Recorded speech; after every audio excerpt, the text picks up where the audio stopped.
नमस्कार, समय सन्दर्भमा स्वागत छ। म भूपाल रिटेल। मङ्सिर 28 मा संसदको अधिवेशन आह्वान गरिसके पछाडि नेपालको राजनीति फेरि एकपटक तरङ्गित छ। किन मङ्सिर 28 मै त्यो भन्दा काङ्ग्रेसको नयाँ नेतृत्व मङ्सिर 27 मा चुनिँदैछ। लगत्तै एमसीसी का लागि दिइएको अल्टिमेटमको समय मङ्सिर 28 मै सकिँदैछ। यस हिसाबले कता कता एमसीसी लाई अघि बढाउन यो संसद अधिवेशन आह्वान गरियो, तर्क यो छ। अर्कोतर्फ प्रधान न्यायाधीश चोलेन्द्र शमशेर जबरालाई महाअभियोग लगाउनका लागि पनि यो अधिवेशन आह्वान गरियो, यो पनि तर्क छ। र एमाले महाधिवेशन पछाडि एमाले नेतृत्व र एमाले जन सुध्रिए भनेर कतिपयले भन्नेकोमा होइन रहेछ, एमाले सुध्रिएन भनेर फेरि आरोप यो लगाइरहेका छन्।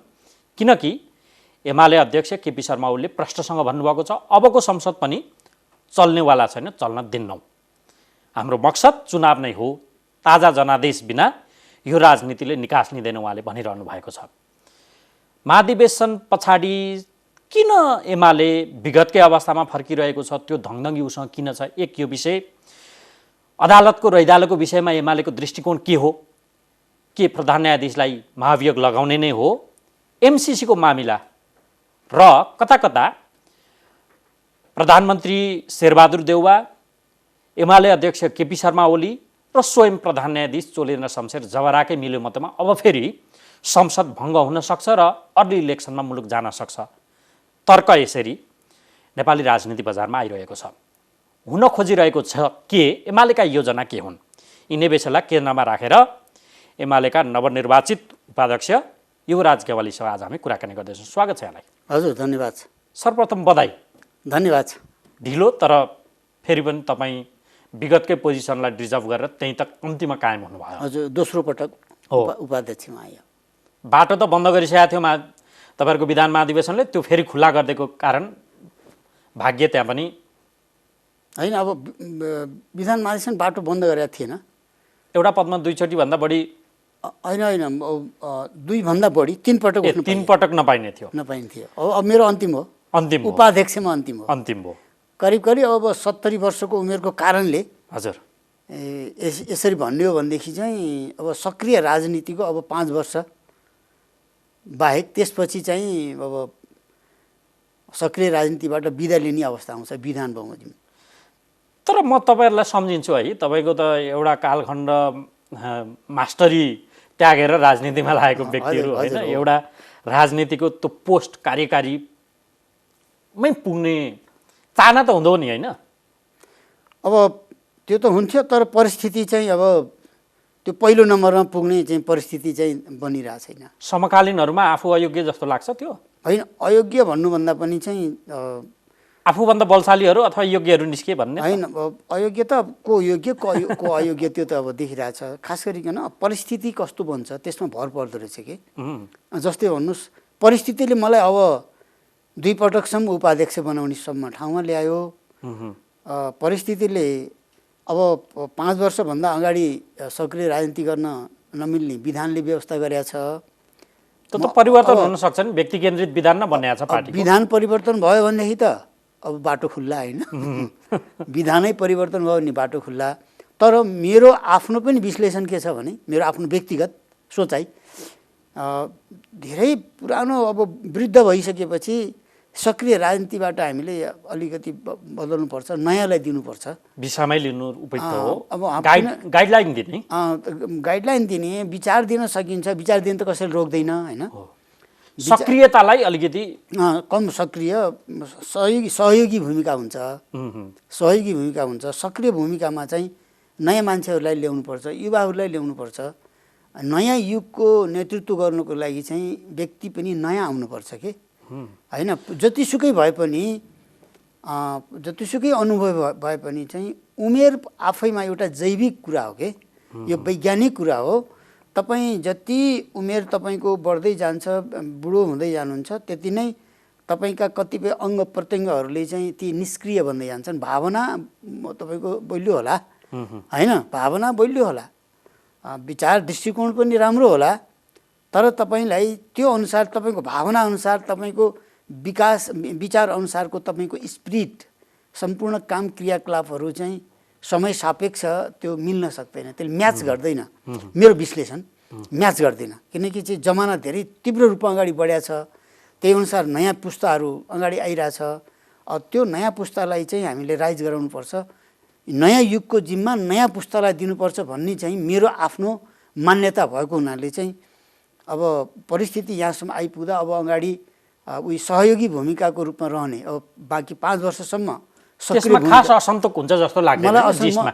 अब सबैले यसलाई स्वाभाविक रूपमा लिनुपर्छ भन्ने लाग्छ के। ओके, अब आसक्तिपन त फेरि त्यो शक्ति र कार्यकारी अभ्यासका प्रति त आसक्ति हुनु हुँदैन हाम्रो राजनीतिमा। भले तपाईँ एउटा अपवाद हुने एउटा कुरा रहला, प्रवृत्ति म कुरा गर्दैछु। आसक्ति छ, तर आसक्ति हुनु हुँदैन। कुनै कुरामा पनि आसक्ति नहुनु पर्ने जे कुरा त्यही चाहिँ भइरहेको छ हाम्रोमा, दोहोरिन्छ कि त्यसैले बिग्रन्छ। अब 5 दशक प्लसको राजनीतिक जीवन आरोह अवरोह हो। मैले पृष्ठभूमि बताइसकेँ। त्यो पढाउँदै गरेको एउटा व्यक्ति राजनीतिमा होमियो, कम्युनिस्ट राजनीतिमा, भलै त्यो कम्युनिस्ट रह्यो या रहेन अर्को पाटो होला बहसको। हजुर, 5 दशक प्लसको यो राजनीतिक उतार चढावमा नि एउटा तपाईँहरूको त्यो सपना शोषितका पक्षमा काम गर्छौँ, शोषकका विरुद्ध लड्छौँ भन्ने अवश्य सैद्धान्तिक हिसाबले नि त्यसरी लागेको राजनीतिमा पार्टी झन्डै झन्डै एक मना हिसाबले चलाउने अवस्थामा पुग्यो। बिचमा यो धरापको अवस्था लाग्छ कि यो 70 वर्षको कम्युनिस्ट पार्टीको नेपालको इतिहास 70 प्लस, तपाईँकै जीवन चाहिँ 50 प्लसको राजनीतिमा चलिरहँदा हजुर ती सपना, त्यो उचाइमा पुगेको पार्टी, आजको दिनमा यो हैसियत, यी आरोह अवरोहलाई तपाईँले साह्रै सारांशमा व्याख्या गर्दा के ठान्नुहुन्छ? अब 16 वर्षको उमेरदेखि म कम्युनिस्ट राजनीतिप्रति आकर्षित, प्रभावित र एक हदसम्म सक्रिय हुन थालेको हो।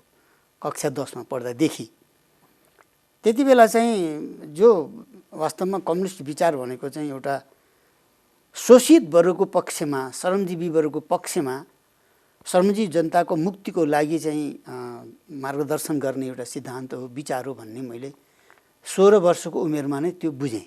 त्यो चेत भरियो, त्यो चेतना। त्यसले गर्दा कम्युनिस्ट पार्टीप्रति आकर्षण बढ्दै गयो। बढ्दै जाँदाखेरि, काम गर्दै गर्दै जाँदाखेरि चाहिँ निरन्तर रूपमा त्यो 16 वर्षको कलिलो उमेरदेखि आजसम्म, आज म 68 वर्षको भएँ, 52 वर्ष भन्नुहोस्, अब करिब 52 वर्ष निरन्तर रूपमा कम्युनिस्ट आन्दोलनप्रति, कम्युनिस्ट विचारप्रति नै मेरो दृढ आस्था एक क्षण पनि, एक मिनट पनि विचलित भएन म। संसारमा धेरै घटनाहरू घटे यो बिचमा, भनौँ न नेपालको राजनीतिमा। पुष्पलालको आदर्शबाट विचलित हुनु भएन भनौँ न। पहिला सुरुमा पुष्पलालकै राजनीतिमा सक्रिय भएर काम गरेकै हो होइन। त्यसपछि त अब विभिन्न अब कोअर्डिनेसन माले हुँदै अब आइयो। तबदेखि अहिलेसम्म अनेकौँ घटनाक्रमहरू पार गर्दै यहाँसम्म आइयो।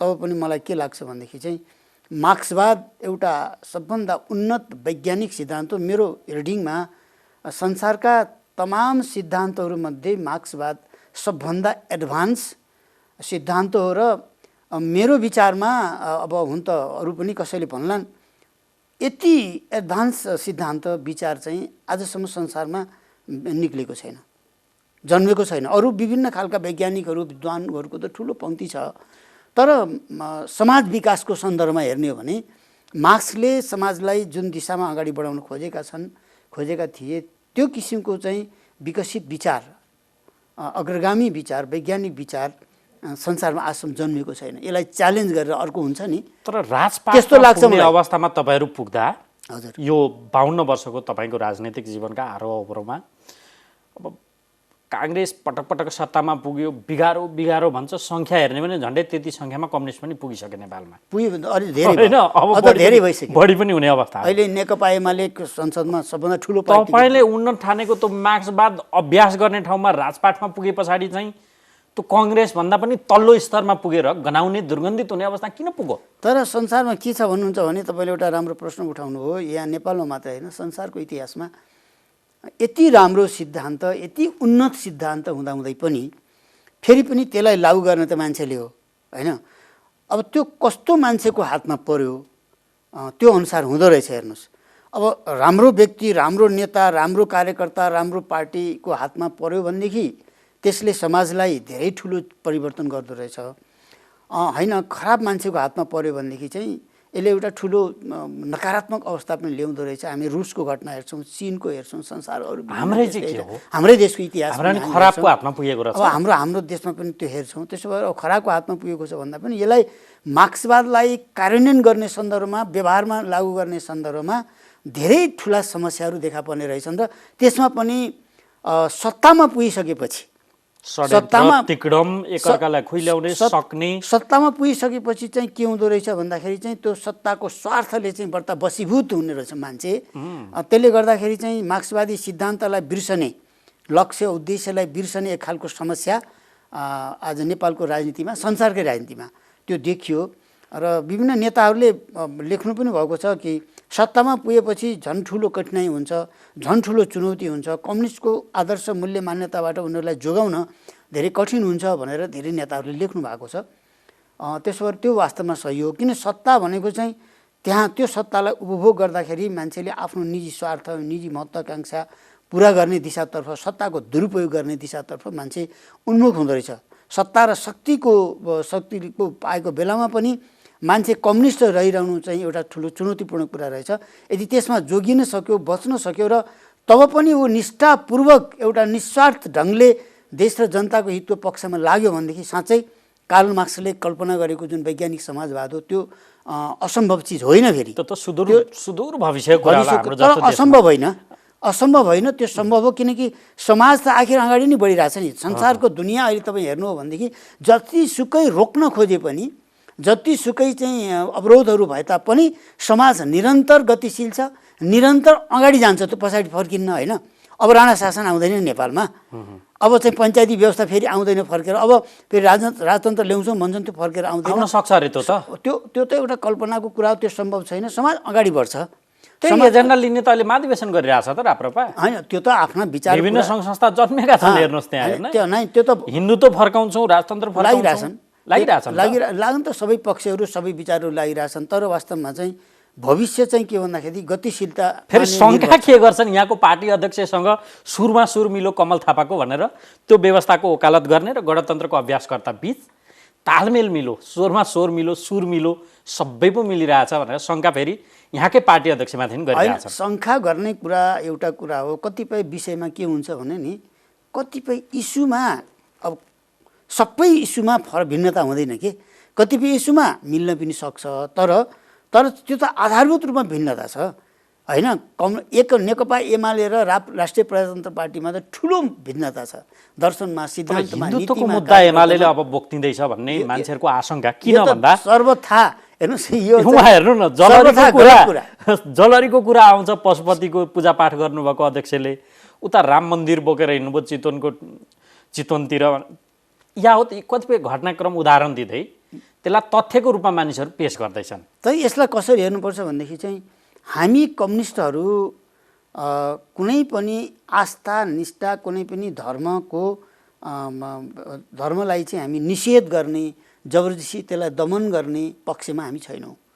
कुनै पनि विश्वास, कुनै पनि विचार, दृष्टिकोणलाई हिँड्ने पनि त होइन नि त होइन, तर त्यसलाई बोकेर हिँड्ने चाहिँ हाम्रो त दृष्टिकोण मूर्ति नै बनाएर पठाउनु भयो नि अध्यक्षले त। अब त्यो मूर्ति बनाउने भनेको चाहिँ त्यो जनताको जुन निष्ठा छ त्यो निष्ठाको कदर गरेको पनि हुनसक्छ। हामीले चाहिँ कम्युनिस्टहरूले के भन्दा जनताको निष्ठालाई कदर गर्ने हो, तर अग्रगामी बाटो छोड्ने होइन, मुलुकलाई अगाडि बढाउने जुन दृष्टिकोण हो त्यसलाई छोड्ने होइन, मार्क्सवादलाई छोड्ने होइन होइन। सङ्घीयता पनि अग्रगमन होला, त्यो पनि खारेज गर्नुपर्छ भनेर यहाँकै पार्टी पङ्क्तिभित्र प्रश्न उठिरहेको होइन। अब हाम्रो पार्टी पङ्क्ति अब 8-9 लाख पार्टी सदस्यमध्ये कसले के सोचिरहेछ त्यो व्यक्तिगत कुरा हो, तर हाम्रो संस्थागत कुरा हो। सङ्घीय लोकतान्त्रिक गणतन्त्रलाई हामीले ल्याएका हौँ, हामीले त्यसमा सक्रिय नेतृत्वदायी भूमिका निर्वाह गरेका हौँ र आगामी दिनमा त्यसलाई अगाडि बढाउन पनि हामी सक्रिय रूपले लाग्छौँ। हाम्रा नीति, हाम्रा सिद्धान्त, हाम्रा योजना, हाम्रा निर्णयहरूले कहीँ कतै पनि सङ्घीय लोकतान्त्रिक गणतन्त्रको विपक्षमा हामी छैनौँ। तर व्यक्तिलाई के लागेको छ, व्यक्तिलाई के लागेको छ त्यो व्यक्ति कुरा हो। तर हाम्रो पार्टीको संस्थागत विचार अहिलेसम्मको सङ्घीय लोकतान्त्रिक गणतन्त्रलाई अगाडि बढाउने हो, वैज्ञानिक समाजवाद ल्याउने हो, साम्यवादको लक्ष्यमा अगाडि पुग्ने हो र यति बेला समाजवादको आधार तयार गर्ने हो भन्ने कुरा हामी किटानीका साथ हाम्रा दस्तावेजहरूमा लेखेका छौँ। हामी त्यसमा प्रतिबद्ध छौँ, हामी सबै प्रतिबद्ध छौँ। त्यो प्रतिबद्ध भएर नै यो पार्टी अगाडि बढाएका छौँ। अब व्यक्ति विशेषले काम गर्ने सन्दर्भमा, काम कारबाही गर्ने सन्दर्भमा कहीँ जनताको बिचमा बसेर विभिन्न चाहिँ पूजाआजामा सामेल पनि हुनुपर्ने हुन्छ होइन। मन्दिरमा गएर चाहिँ भेटी चढाउनु पर्ने हुन्छ, मन्दिरमा पूजा गर्नुपर्ने हुन्छ, किनकि जनताको आस्थालाई कदर गर्नुपर्ने हुन्छ। त्यसलाई म पूजा गर्दिनँ, म मन्दिर जान्न भनेका अग्रगमनका कतिपय एजेन्डा जो संस्थाका रूपमा हामी कहाँ अब स्थापित हुने क्रममा छन्, हजुर, तिनलाई संस्थागत र स्थापित गर्नुपर्ने एउटा संसद जो पुरा अवधि चल्न पाउन्न, त्यसलाई आजको दिनमा अपाङ्गता भएको व्यक्ति जस्तो गरेर त्यस्तो बनाइएको छ। चल्न नदिने रणनीतिमा एमाले छ। 2 पटक त उसले भङ्ग नै गराइदियो, धन्न जोगाइदिउँ हामीले भनेर अरू पक्षधरहरू। तपाईँहरू त्यसको एउटा पक्षधर हो। आज भले पार्टी एक ठाउँमा छ, फेरि चल्न खोजेको संसद भङ्ग गराइदिने, बरु त्यसको टुनामुना बनेर त्यसलाई फेरि भङ्ग गराइदिने त्यो साँठगाँठतिर यहाँको पार्टी पङ्क्तिपूर्ण रूपमा नभए पनि नेतृत्व लागेको आरोप यो छ। के छ भने अब मेरो व्यक्तिगत विचारमा भन्ने अध्यक्षले त दोस्रो पटकको कार्यभार सम्हाल्दै शङ्खघोष गरिसक्नुभयो। अबको संसद अधिवेशन चल्दैन, चल्नेवाला छैन, ताजा जनादेश निकास। ल हेर्नुहोस् त, अब पहिलो कुरा तपाईँलाई के भन्न चाहन्छु भने मेरो व्यक्तिगत विचारमा संसद पूर्ण कार्यकाल चल्नुपर्छ, चल्नु पर्थ्यो। यो दुर्भाग्यपूर्ण हो कि नेपालमा बारम्बार संसद विघटन भइरहने, अस्थिरता सिर्जना भइरहने, त्यसले मुलुकको अग्रगति प्रगतिमा चाहिँ प्रभाव पार्ने, नकारात्मक प्रभाव पार्ने जुन अवस्था छ त्यसलाई हामी अन्त्य गर्न चाहन्छौँ र कमसेकम पनि 5 वर्षसम्म संसद चल्ने, सरकार चल्ने र देश र जनताको हितको पक्षमा चाहिँ काम गर्नुपर्ने एउटा परिस्थिति निर्माण गर्नुपर्छ भन्ने हाम्रो मान्यता हो, मेरो व्यक्तिगत मान्यता पनि हो। तर बिचमा विभिन्न कारणले गर्दा संसद विघटन भयो र त्यो संसद विघटन गर्नु बेठिक थियो भन्ने मेरो व्यक्तिगत धारणा हो। हिजो पनि थियो, आज पनि छ। पार्टीको संस्थागत धारणा यो बनेन विडम्बना। यद्यपि अब पार्टीको संस्थागत पार्टीले 2टा महाधिवेशन गरेर बिचमा संस्थागत धारणा बनेन। यद्यपि यो पार्टीको संस्थागत धारणा बन्न सकेका छैन। अब यसबारेमा यो त विगतको कुरा भयो, यो भविष्यको पनि त्यहाँ निरीहपन देखिन्छ क्या होइन। यो भविष्यमा यो अझै पनि समीक्षाको विषय छँदैछ। समीक्षा गर्नको लागि चाहिँ के आजै गर्नुपर्छ, भोलि नै गर्नुपर्छ। प्रमुख दस्तावेजहरूमा यो विषय बाइपास गरेर स्केप हुन्छ, कसरी यो समीक्षा विषय बनिरहन्छ? यो आगामी दिनमा अझै पनि समीक्षा गर्ने समयहरू छन्, आउँछन्। त्यसो भएर यसको समग्र समीक्षा गर्ने त्यो समय आउँछ, त्यो परिस्थिति आउँछ, त्यो महसुस गर्ने दिन पनि आउँछ। त्यसो भएर त्यसमा अहिले चाहिँ के भन्दा विगतका कुरामा बढ्ता बहस गर्ने अल्झिनु भन्दा अगाडि कसरी बन्यो त हेर्नुहोस् त। अब फेरि ती विषय गाँठो कहाँ पुग्दैछ? हजुर, संसद अधिवेशन आह्वान गरिएको छ, खबरदार चल्नेवाला छैन, पार्टी अध्यक्ष भन्दै हुनुहुन्छ। ए बाबा, एमाले त महाधिवेशनपछि सुध्रियोला भनेको मती त्यस्तै रहेछ भनेर कुरा काट्दैछन् मान्छेहरू। अब के छ भने एउटा समस्या के छ भनेदेखि चाहिँ पार्टीबाट कारबाही गरेका व्यक्तिहरू पार्टीले निष्कासन गरिसकेपछि त ती व्यक्तिहरू त सांसद रहन्नन्। त्यसो भएको हुनाले पार्टीले पक्नु छ नै पार्टीले निष्कासन गरेका व्यक्तिहरू संसदमा रहेकै कारणले एउटा विषय नि र यसलाई चाहिँ एउटा के छ भने एउटा श्रद्धेय नेता हुनुहुन्छ। हजुर, हामी कहाँ नेपाली उक्ति बढार्नु पर्ने कसिङ्गर हावाले नै उडाइदियो भन्ने पनि छ। हजुर, माधव नेपालहरू र त्यति बेला त त्यो समूहमा रहेका तपाईँहरू समेत अवश्य पनि आजका दिनमा एक ठाउँ हुनुहुन्छ। यो एमालेका लागि भाग्यको कुरा होला जो एमाले तपाईँहरूले बनाउनु भयो। पार्टीबाट निकालिन चाहन्थ्यो, उहाँहरू निकालिएर निस्किएरै गएर पार्टी खोलिसक्नुभयो। अझै पनि टाउको दुखाइ एमालेलाई त्यहीँ छ। हजुर, उसको मकसद त त्यो न्यू गरेर यो संसद चल्नै नदिने, चुनावमै जाने हो के? यो त छिपेको कुरा छैन नि। हजुर, हजुर, यो कति सर्वथा यो गलत हो भन्ने तर्क छ के? यसलाई चाहिँ यसले मलाई व्यक्तिगत रूपले मैले के भन्छु भन्दाखेरि चाहिँ यो संसद बारम्बार रोक्नु भन्दा पनि छलफल गरेर सहमति गरेर एउटा बाटो अपनाउनु पर्छ। आखिर संसद तर माग तपाईँहरूको के छ? कसिङ्गर थियो, त्यो उडाएर लाँदा पनि त्यो कसिङ्गर किन उडेर गयो भन्ने माग भयो क्या एमालेको। संसदमा छलफल गरेर त्यहाँ चाहिँ अझै पनि संसदमा छलफल गरेर नै यसको समाधान खोज्नुपर्छ भन्ने मलाई लाग्छ। मिल्ने ठाउँै छैन, तपाईँहरू यस्तो न्यू खोजिराख्नु भएको छ, त्यो मिल्ने नै देखिन्न। कसरी त्यही त मिल्ने कुनै कारबाही गरेर सांसद पद तिनीहरूको खाइदिनु पर्यो भन्ने माग छ के? कुनै अब सल्युसन केही आउन सक्छ नि, बिचको सल्युसन निकाल्न सकिन्छ। के होला र त्यो? के होला निकाल्न सकिन्छ नि। कति ठुल्ठुला समस्याहरू त समाधान गरियो वार्ताबाट। पार्टी चाहिँ जालजेल गरेर फुटाउने आधार बनाइदिनु भयो सभामुखले। सांसद पद तिनीहरूको कायम छ, सभामुखलाई नि कारबाही गर्नु पर्यो, तिनीहरूको सांसद पद खानु पर्यो, मागियो छ एमालेको। मेरो भनाइ के छ भन्दाखेरि चाहिँ फेरि पनि वार्ता गरेर छलफल गरेर समस्याको समाधान गर्नुपर्छ। मेरो यसलाई छोटकरीमा भन्नुहुन्छ भने तर मलाई लागेको संस्थाको धारणा चाहिँ हामीले कारबाही गरेका व्यक्ति किन राखिस् भन्ने छ। त्यो त पार्टीको धारणा छँदैछ। त्यो धारणा हुँदै पनि त आखिर निकास त निकाल्नु पर्यो नि, कुनै सल्युसन त चाहियो नि, कुनै समाधान त निकाल्नु पर्यो नि। टसमस भएको छैन, कुनै समाधान निकाल्नु पर्यो, छलफल गरेर। छलफलमा जाँदैन एमाले, न सर्वदलीय बैठकमा जान्छ न सभामुखले डाकेको बैठकमै जान्छ। मेरो व्यक्तिगत धारणा के छ भनेदेखि छलफल गरेर नै समस्याको समाधान खोज्नुपर्छ, किनकि यो व्यवस्था हामीले मिलेर ल्याएका हौँ, हामीले संविधान मिलेर बनाएका हौँ, क्रान्ति हामीले मिलेर गरेका हौँ र मिलेर नै हामी यो सिस्टम जोगाउनुपर्छ। यदि हामी मिल्न सकेनौँ, हरेक कुरामा हामी टसल मात्रै गर्ने, द्वन्द्व मात्रै गर्ने हो भनेदेखि भोलि यो सिस्टममाथि नै प्रश्न उठ्ने र सिस्टमै कमजोर हुने अवस्था आउन सक्छ। त्यसो भएर हामी गम्भीर बन्नुपर्छ र कैयौँ विषयमा हाम्रा मतभेद छन्, हाम्रो बिचमा अन्तर्विरोध छ विभिन्न राजनीतिक पार्टीको बिचमा, यो अवश्य पनि हो। तर कतिपय विषयमा हामी आपसमा मिलेर नै अगाडि बढ्ने र कमसेकम यो सिस्टम जोगाउने, व्यवस्था जोगाउने कुरामा हामीले ध्यान दिनुपर्छ। यदि त्यसो गर्न सकिएन भने भोलि विभिन्न कारणले गर्दाखेरि चाहिँ संसद नै सङ्कटमा पर्ने, व्यवस्था नै सङ्कटमा पर्ने स्थिति आउँछ। आज जुन न्यायालयमा एउटा गम्भीर सङ्कट देखा परिरहेको छ, यो गम्भीर हेर्नुहोस्, त्यहाँ महाभियोग लगाउनका लागि पनि यो संसद अधिवेशन आह्वान भन्ने सुनिँदैछ। यो चाहिँ के भन्दाखेरि आज न्यायालय जुन छेद विच्छेद भएको छ, यसबारेमा पनि हामीले गम्भीर रूपमा सबैले सोध्नुपर्ने हुन्छ र आपसी सहमतिको आधारमा यो न्यायालयमा भएको यो समस्या र यो विकृति विसङ्गति कसरी हटाउने, संसद जुन अवरोध भइरहेछ यो समस्या के हो, यसलाई कसरी हटाउने, यसको समाधान कसरी गर्ने र नेकपा एमालेका एजेन्डाहरूको बारेमा पनि अरू राजनीतिक पार्टीहरूले पनि राम्रोसँग चाहिँ सोध्नुपर्छ, ध्यान दिनुपर्छ। किनकि नेकपा एमाले अहिले पनि संसदको सबभन्दा ठुलो पार्टी हो र यो संसदको सबभन्दा ठुलो पार्टीलाई लगातार बाइपास गरेर, त्यसलाई निषेध गरेर, त्यसको कुरा कुनै नसुनेर, उसको भनाइ चाहिँ ध्यान नदिएर चाहिँ अगाडि बढ्न खोज्नु अर्को गम्भीर गल्ती हो त्यो। र साथै हामीले पनि कुनै एउटा कम्प्रोमाइजको बिन्दु नखोजेर खालि एकपक्षीय ढङ्गले अगाडि बढ्न खोज्यौँ र खालि टसल मात्रै गर्न खोज्यौँ भनेदेखि सिङ्गो व्यवस्था सङ्कटमा पर्ने अवस्था आउन सक्छ। त्यसो भएको हुनाले यो न्यायालयमा देखिएको समस्या कसरी हल गर्ने, मिलेर हल गर्नुपर्छ। मेरो विचारमा संसद जुन अवरोध भइरहेछ, यहाँ हाम्रा विभिन्न मागहरू छन् एमालेका, त्यसलाई कसरी सम्बोधन गर्ने, यो बिचको निकास के हुनसक्छ।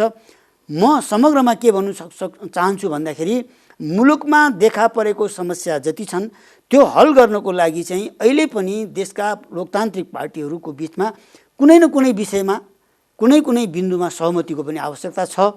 मिलेर चाहिँ समस्याको हल पनि गर्नुपर्छ, हामी आपसमा प्रतिस्पर्धा पनि गर्नुपर्छ। प्रधान न्यायाधीशलाई महाभियोग नै अहिलेको समाधान हो भन्ने तर्क विभिन्न कतिपय राजनीतिक दलको देखिन्छ। एमाले के भन्छ भन्दा ती परमादेश जारी गर्नेवालाहरू ती सबैलाई हटाउनु पर्यो, एउटालाई हटाउने अर्को त भन्दा खराब ल्याउने बाटो एमाले बनाउँछ भन्ने एमालेको तर्क हो। अब हेर्नुहोस्, एमाले मान्दैन। त्यहाँ कसैको माग के छ भने प्रधान न्यायाधीशलाई हटाउनु पर्छ। एमालेको माग के त? तपाईँ त एउटा पार्टीको उपाध्यक्ष हो। कसैको माग के छ भन्दाखेरि न्यायाधीशहरू हटाउनु पर्छ। अब के यसैमा द्वन्द्व गरिरहने, यसैले गर्दा एउटा ठुलो समस्या सिर्जना गर्नेतिर हामी समाधानको बाटो खोज्नु पर्यो। मेरो भनाइ के छ भन्दाखेरि हामी समाधानमुखी हुनु पर्यो, समाधानको दिशामा जानुपर्छ र हामी मिलेर नै यो चाहिँ लोकतन्त्र जोगाउनुपर्छ। क्रान्तिबाट जुन उपलब्धि प्राप्त भएको छ त्यो उपलब्धि हामी मिलेर नै जोगाउनुपर्छ। हिजो हामी मिलेर क्रान्ति गऱ्यौँ, परिवर्तन गऱ्यौँ र अब हामी मिलेर देश निर्माण गर्नुपर्छ। हामी अवश्य पनि प्रतिस्पर्धा गर्ने हो, चुनावमा हाम्रो प्रतिस्पर्धा हुन्छ अवश्य पनि। तर तपाईँको पार्टी एकातिर बाँकी सबै अर्कातिर कसरी मिलेर सम्भव छ? एउटा समाधान खोज्नुपर्छ। तपाईँलाई म फेरि अहिले पनि मैले यो बुझेर भन्दैछु कि एउटा समाधानको बिन्दु खोज्नुपर्छ र नेकपा एमाले जस्तो एउटा सबभन्दा ठुलो पार्टी समाधानको बिन्दु के त? त्यो त सबलाई थाहा छ समाधान हुन सक्छ नि, किन निक्लन्न? बस्नुहोस्, पहिला छलफल गरौँ, टेबलमा बसेर छलफल गरौँ, सर्वदलीय बैठक गरेर हिँडिरहेछ एमाले। होइन, एउटा छलफल बहस गरेर निष्कर्ष निकाल्नुपर्छ लगातार। अनि सत्ता पक्षले यसमा गम्भीर हुनु पर्यो। सत्ता पक्ष चाहिँ होइन, उसले के हुनु पर्यो? उसले त सर्वदलीय बैठक आह्वान गर्छ, तपाईँको पार्टी छलफलमा जान्न। बस्नुहोस् न, पहिला नेताहरू अनौपचारिक बस्नुहोस् न। मागै यो संसद रहन दिनुहुन्न भन्ने छ, अनि कसरी बस्ने? खालि तपाईँ यो संसद जोगाउन चाहने र मार्नेहरू बीचको वार्ता सम्भव छ? खालि औपचारिक बैठक बसेर पक्ष विपक्षमा मात्रै चाहिँ बाँडिएर अनि द्वन्द्व मात्र बढाउने होइन, अनौपचारिक रूपमा बसेर यसको सल्युसन खोज्नुपर्छ। मागै त्यस्तो छ, जबकि यो संसद जीवित हुनुहुन्न भन्ने पक्षधर हो तपाईँको पार्टी। मेरो भनाइ के हो भन्दाखेरि राजनीतिक पार्टीहरू अहिले जुन सङ्कट देखा परिरहेछ विभिन्न ढङ्गले, संसदमा सङ्कट, न्यायालयमा सङ्कट, यो सङ्कटको समाधानको लागि देशका लोकतान्त्रिक पार्टीहरू मिलेर अगाडि बढ्नुपर्छ र त्यसमा यो देशको सबभन्दा ठुलो पार्टी नेकपा एमाले जस्तो पार्टीको के हो भनाइ वास्तविक कुरा, त्यसलाई राम्रोसँग बुझेर पहिला नेताहरू बसेर अनौपचारिक छलफल गरेर त्यसपछि औपचारिक रूपमा यसलाई टुङ्ग्याउने वातावरण सिर्जना गर्नुपर्छ, समाधान खोज्नुपर्छ र चाहिँ अन्तिममा हामी आपसमा लड्दै यस्तै गरेर लड्दै जाने हो भनेदेखि व्यवस्था नै सङ्कटमा पर्ने अवस्था आउन सक्छ। यो कुरालाई बेलैमा सोध्नुपर्छ, सोटकरीमा। यसमा म लामो डिबेटमा जान चाहन्न। केही जो राजनीतिलाई नजिकबाट निहाल्छन्, विश्लेषण गर्न सक्छन्, कतिपय सूचनाको केन्द्रहरू भएका मानिसहरूको तर्क के छ भन्दा एमसिसी गलपासो छ। त्यो एमसिसीलाई यही संसदबाट अघि बढाउन चाहने त्यो अमेरिकी तागत, उसको कुरो यो संसदले सुनेन, त्यसकारण यो संसद उसका लागि पनि आवश्यक छैन। एमालेका लागि आवश्यक होला, तर एमाले अध्यक्ष केपी शर्मा ओलीका लागि यो छैन भन्ने दुई पटकको भङ्ग गराउने प्रक्रियाले पनि पुष्टि गरेको छ। एमाले फुटेका बेला पहिलो शक्ति, धेरै अन्तरसहितको पहिलो शक्ति बन्ने चाहना अभिलाषाका कारण काङ्ग्रेसलाई पनि अब यो आवश्यक छैन। छ त केवल पार्टीलाई सङ्गठित गराउने र बलियो बनाउने मामिलामा प्रचण्ड, माधव नेपालजीहरू र अरू पार्टीका लागि मात्रै यो जरुरी छ र हुँदा प्रधान न्यायाधीशलाई पनि यो अब जरुरी छैन, राष्ट्रपतिलाई पनि छैन। महाभियोगको डन्डा त्यहाँ जाँदैछ। खास बलशालीहरूलाई यो आवश्यक छैन भन्ने तर्क दिँदै, त्यो हवाला दिँदै मानिसहरू के भनेका छन् भने 28 गतेको संसद अधिवेशन एमसिसीको विषय अघि बढाउने, त्यसले गठबन्धनमा फाटो आउने, गठबन्धन फुट्ने, एमाले र काङ्ग्रेसको गठबन्धन बन्ने, अवरोध हुने बित्तिकै संसद भङ्ग गराउने, अगाडि बढाउने, राष्ट्रपतिले सदर गराउने मुद्दा पर्छ, प्रधान न्यायाधीशले पनि सदर गराइदिने। अर्थात् मिलेमतोमा यो प्रक्रिया अघि बढ्दैछ। आरोप, यी तथ्यहरू दिँदै मानिसहरू भनिरहेछन्। अब के छ भने फेरि पनि म के दोहोऱ्याउँछु भने जटिलताहरू त धेरै छन्। तपाईँले नै भन्नुभयो नि, विभिन्न समस्याहरू छन्, विभिन्न जटिलताहरू छन्। त्यो जटिलता कसरी हल गर्ने भन्ने कुरा बस्नु पऱ्यो नि त विभिन्न राजनीतिक पार्टीहरू। काङ्ग्रेस र पहिला एमाले बस्नु पऱ्यो नि, समस्या समाधान गर्ने बाटोमा जानु पऱ्यो। यदि चुनावमा जाने हो भने पनि एक्लै खालि चाहिँ सत्ता पक्ष मात्रै एक्लै चुनावमा गरे पनि हुँदैन होला। एमाले एक्लै चाहेर पनि चुनाव हुँदैन होला नि। एमाले र काङ्ग्रेसले चाह्यो भने त बहुसङ्ख्यकले चाहे गइगयो नि। यस, यदि समाधान खोजौँ भनेको त्यही हो। यदि होइन, यदि चाहिँ यस्तै समस्या सिर्जना गरिरहने हो भने त्यो गर्नुभन्दा बरु चुनावमा जानु राम्रो। त्यो पनि त सहमति गर्नु पऱ्यो नि। एमाले मात्रै गरेर चुनाव हुँदैन, काङ्ग्रेसले मात्रै चाहेर पनि त चुनाव हुँदैन। तपाईँ चुनाव गर्नुको लागि पनि त सहमति चाहिएन? तर सहमतिबाट भन्दा पनि तिक्तताबाट चुनाव हुँदैछ अरे। तिक्तताबाट कसरी समाधान? गठबन्धन त भत्किनु पर्यो नि। तपाईँ कसरी जानुहुन्छ तिक्तताबाट? मैले तपाईँलाई कथा बताइदिएँ, अरूले दिएको हवालाको। कन्फ्रन्टेसनमा गएर लगातार हरेक कुरामा चाहिँ द्वन्द्व गरेर चाहिँ कसरी चुनाव गर्नुहुन्छ फेरि? काङ्ग्रेस र एमाले एकमत छ चुनावका लागि। त्यसो भएर कमसेकम चुनाव गर्नु पर्यो भनेर त सहमति त गर्नु पर्यो नि। र चुनावलाई शान्तिपूर्ण, काङ्ग्रेस र एमाले एकमत हुने बित्तिकै चुनावमा त जाने सम्भावना बढ्ता होला। त्यही त संसदमा को मिल्नु पर्यो नि। को मिल्नु पर्ने हो, समाधान निकाल्नु पर्यो। लगातार कन्फ्रन्टेसन, लगातार द्वन्द्व, लगातार अन्यल, लगातार अस्तव्यस्तको जुन अवस्था छ त्यसलाई त समाधान पो गर्नु पर्यो त। त्यसमा देखिँदाखेरि समाधानको एउटा तपाईँले भने जस्तो सूत्र चुनाव हुन सक्ने भयो, त्यसले चाहिँ सबैलाई बचायो होइन? अथवा प्रधान न्यायाधीश पनि बचायो नि त। होइन, यो संसदलाई लगातार कन्टिन्यू राख्ने हो कि, या चाहिँ संसद त अब चुनावको बाटोमा लाग्ने हो कि? चुनावको बाटोमा लाग्ने हो भने पनि एउटा समाधान त चाहियो नि, एउटा सहमति त चाहियो नि। त्यसो भएर म के भन्छु भने, अनि माओवादीलाई तपाईँको विगतको नेता, अहिलेको नेकपा समाजवादी जो पार्टी नै होइन भनेर तपाईँहरू भनिराख्नु भएको छ, त्यसलाई, अरू राजपाहरूलाई, सङ्घीय समाजवादी, यी सबलाई बाइपास गरेर काङ्ग्रेस र एमाले मात्रै एकमत भएर पनि अघि बढ्छ त? संसदमा भएको राजनीतिक पार्टीहरू मिल्नु पर्यो। को मिल्नु पर्यो? संसदबाट निकाल्नु पर्यो। सबैलाई चित्त बुझाउन सक्ने अवस्था त संसारमा केही हुन्न। यो त सबैलाई चित्त बुझ्दैन नि, सबैलाई होइन। संसदको कमसेकम मेजोरिटीले त एउटा वातावरण निर्माण गर्नु पर्यो नि, परेन। नेकपा एमाले त लार्जेस्ट पार्टी मात्रै हो, नेपाली काङ्ग्रेस पनि एक्लै केही गर्न सक्दैन। मात्रै मेजोरिटी त्यो भयो भने त 2/3 अवस्था पुग्छ। मैले काङ्ग्रेस र एमाले मिलेर के गरौँ भन्नु खोजेकै छैन। तपाईँ होइन, मेजोरिटी त भयो नि सिधा सिधी। काङ्ग्रेस एमाले मिलिसक्दा त मेजोरिटी भयो। त्यसो मिलेर मेजोरिटीको डिसिजन चुनावमा हो भने त्यहाँ जाने समाधान निकाल्नुहोस्, मिलेर समाधान निकाल्नु भन्नु खोजेँ मैले। जे गर्नुपर्ने हो मिलेर समाधान निकालौँ।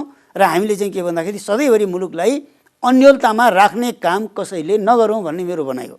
समाधान त कता समस्या त हल गऱ्यौँ हामीहरू भने। तपाईँले त जवाब चाहेर दिन चाहनु भएन या तपाईँले दिनुपर्थ्यो, म तथ्य बताइदिइरहेको छु, अरूको हवाला दिँदै। हजुर, एमसिसी जो कार्यान्वयन भएको देख्न चाहन्छ त्यो शक्ति यो संसदले काम गर्दिएन, अघि बढेन भनेर चित्त दुखाइरहेछ।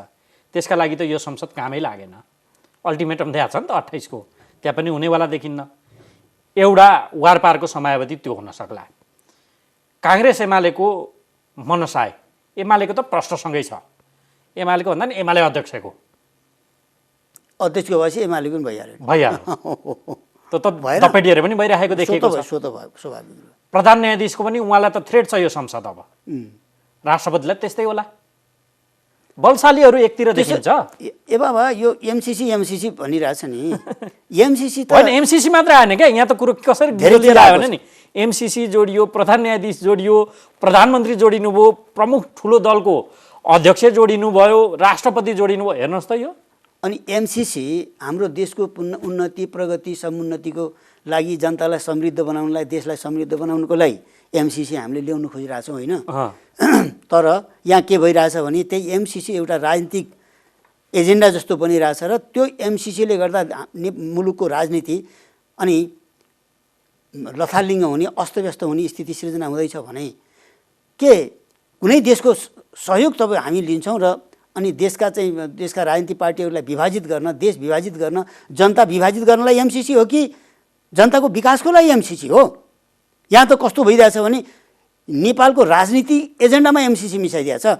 यो त देशको विकास गर्ने विषय हो। मिसियो, हेर्नु न। अनि संसद रहने कि नरहने भन्ने अवस्थामा एमसिसी पुगिसक्यो। होइन, मेरो व्यक्तिगत कुरा के छ भने एमसिसी नेपालको राजनीतिमा हुल्लिएर अनि त्यसलाई राजनीतिक एजेन्डा बनाइदिएर अनि मुलुकको राजनीतिलाई चाहिँ राजनीतिक पार्टीहरूलाई विभाजित गर्ने र जनतालाई विभाजित गर्न एमसिसी ल्याउने हो। ती एमसिसी पास गर्नुपर्ने भने पार्लियामेन्टबाट पास गर्नु न, एजेन्डा ल्याउनुहोस् न। सत्ता पक्षले गर्छ भने पार्लियामेन्टले गर्छ, गर्दैन भने गर्दैन। किन टाउको दुखाउनुहुन्छ? त्यही त, सबैलाई चाहिएन संसद। त्यो बाह्य ताकत अहिले संसारको सबैभन्दा ठुलो ताकत भन्छ उसले। कुनै पनि बाह्यलाई पनि चाहिएन यो नेपालको संसद अहिले चाहिँ। अनि बाह्य एजेन्डा पुरा नगर्दै बापत अनि हामी के बाह्य शक्तिको ताकतलाई चाहिँ पुरा गर्ने हामी के खेलौना हो? कुनै व्यवस्था गरेर अघि बढ्न सक्छौँ? त्यो चुनौती छ। होइन, हामी कुनै पनि अर्को देशको, शक्तिशाली देशको खेलौना बन्न सक्दैनौँ र बन्दैनौँ। त्यसलाई व्यवस्था गरेर अघि बढ्न सक्छ? व्यवस्था होइन। एमसिसी ठिक छ, देशको विकासको लागि हो, प्रगतिको लागि हो भने यसमा के संशोधन गर्नुपर्ने हो। देश हितको विपक्षमा कतिपय एजेन्डा विषयहरू छन् एमसिसीका, ती कुराहरूलाई करेक्सन गर्नुपर्ने। एमाले सत्तामा हुँदा त संसदमा लान चाहेको सभामुख अवरोधक बन्नुभयो त्यहाँ।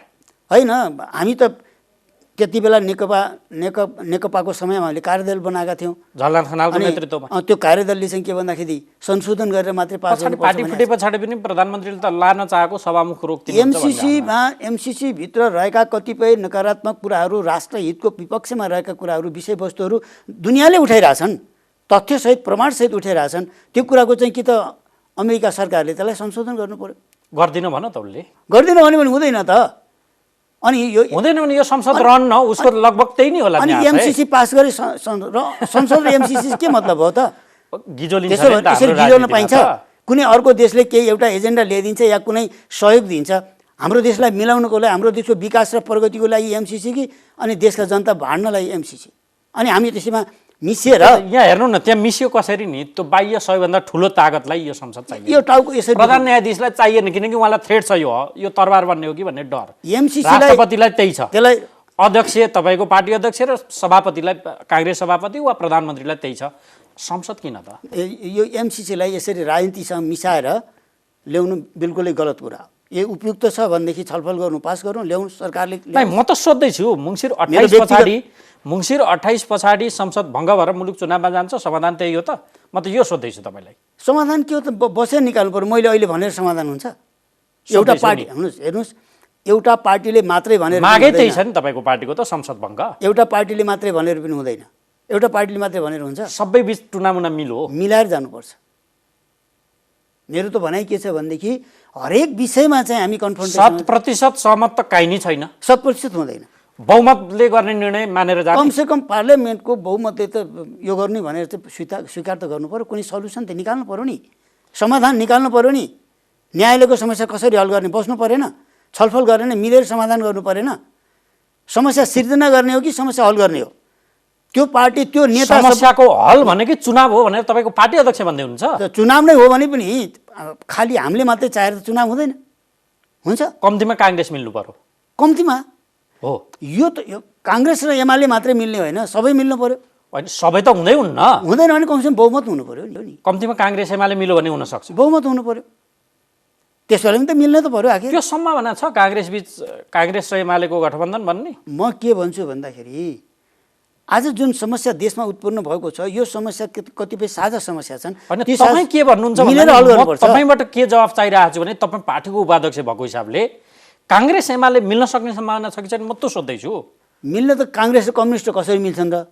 तर अहिलेका समस्या हल गर्नुको लागि त मिल्नु पर्यो नि। काङ्ग्रेस कम्युनिस्ट मिल्दैनन् भन्नु भने सत्तै उहाँहरूको छ त? होइन, उहाँहरू त मिल्नु भएको छ, काङ्ग्रेससित मिल्नु भएको छ, सत्ता चलाउनु भएको छ। तर मेरो भनाइ के छ भने नि, लोकतन्त्रमा लोकतान्त्रिक पार्टीहरू कति विभिन्न विषयमा विभिन्न इस्युमा मिलेर जानुपर्छ। सधैँभरि हरेक कुरामै कन्फ्रन्टेसन हुँदैन, हरेक कुरामा अन्तर्विरोध हुँदैन। कतिपय साझा विषय हुन्छन्। देशमा समस्या आयो भनेदेखि त्यो समस्या राजनीतिक पार्टीहरूले आपसमा मिलेर हल गर्नुपर्छ। ठिक छ, चुनावमा हामी प्रतिस्पर्धा गर्छौँ, जित हार हुन्छ, सरकार बनाउँछौँ, त्यो एउटा कुरा हो।